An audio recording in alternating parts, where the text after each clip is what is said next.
class. I'm Dr. Stevenson. Hi, Dr. Stevenson. And this is philosophy class, but I forget what It's philosophy 230.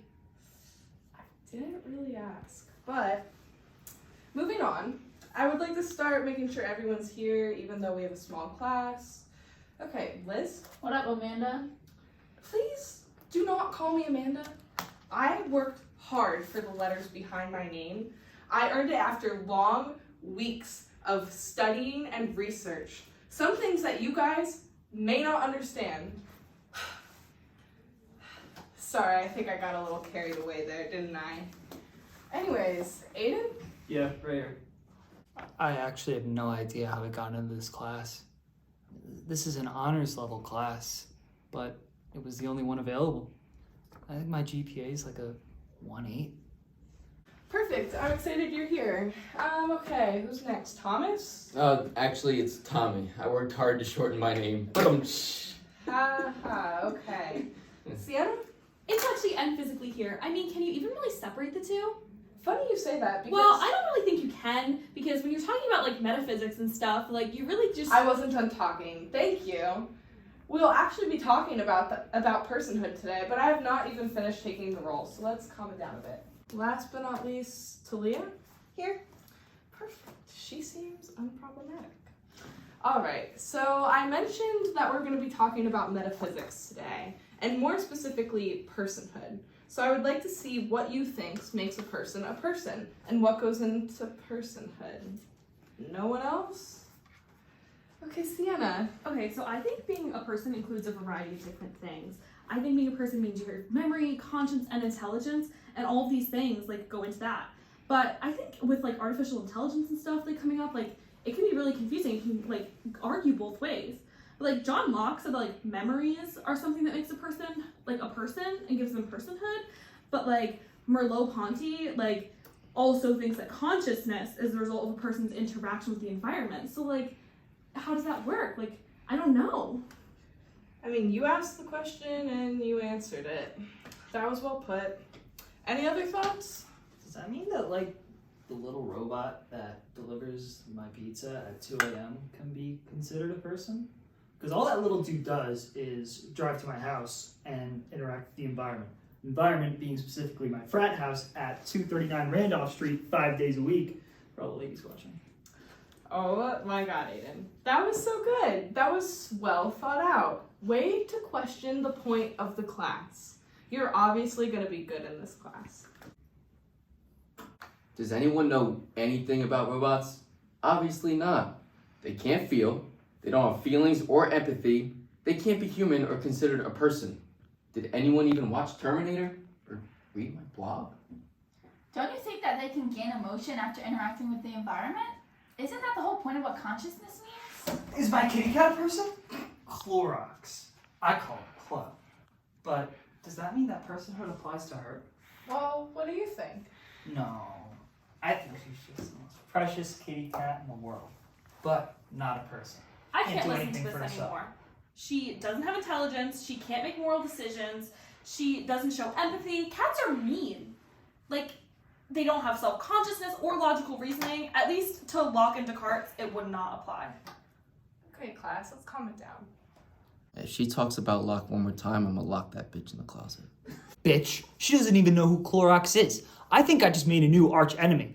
You know, I just can't talk about it right now. Well, that was a good discussion, class. A little bit heated. Talia, you haven't said anything. Do you have anything you'd like to add?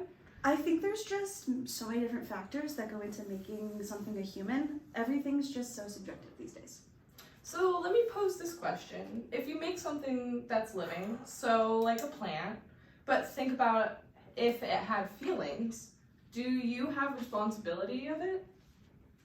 I started playing Webkins when I was younger, and I can't stop thinking about how they're just waiting for me to come back when I'm not on the website. It's terrible.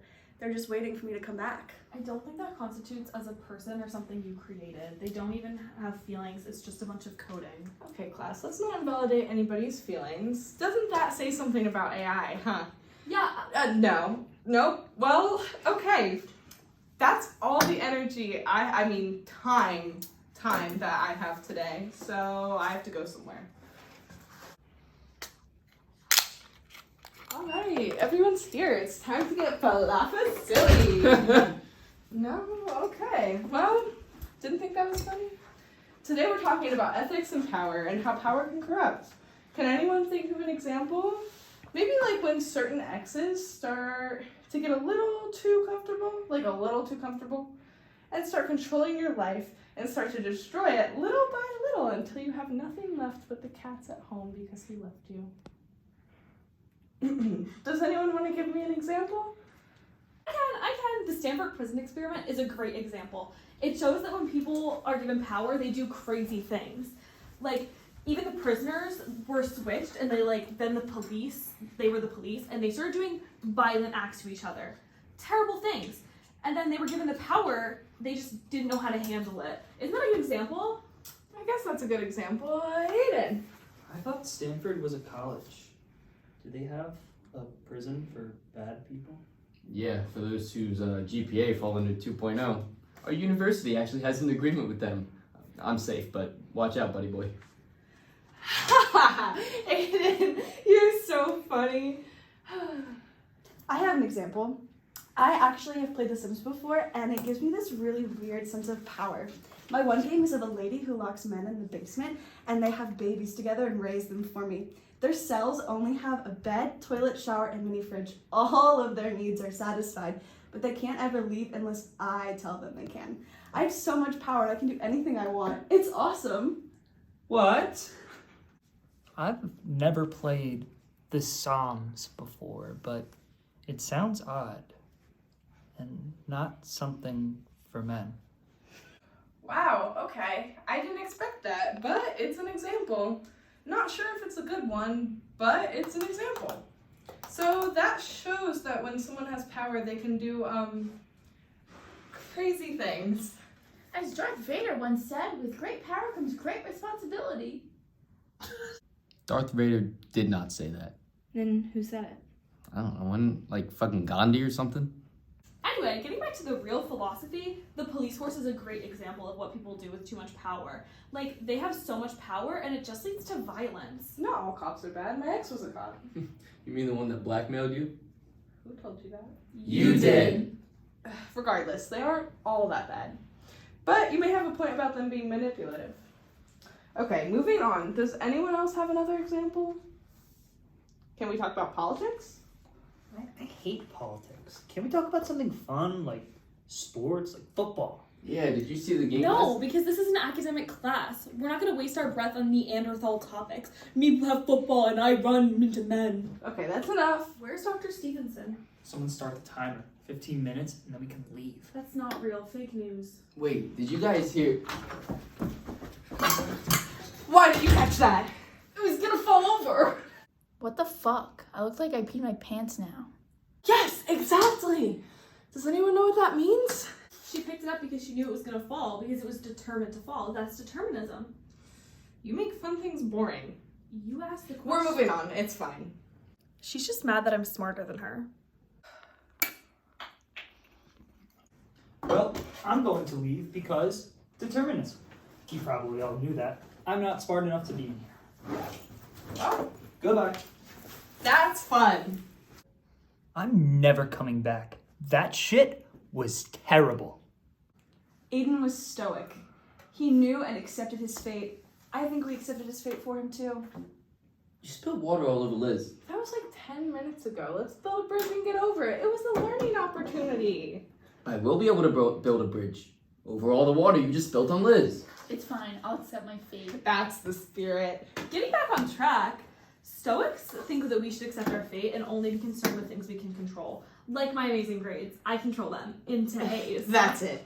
I'm leaving. I'm accepting who you guys made me because it's in my control. I'm taking a long, long leave to Japan or Prague or France. Anywhere where you can't find me. See ya. I can take control. No!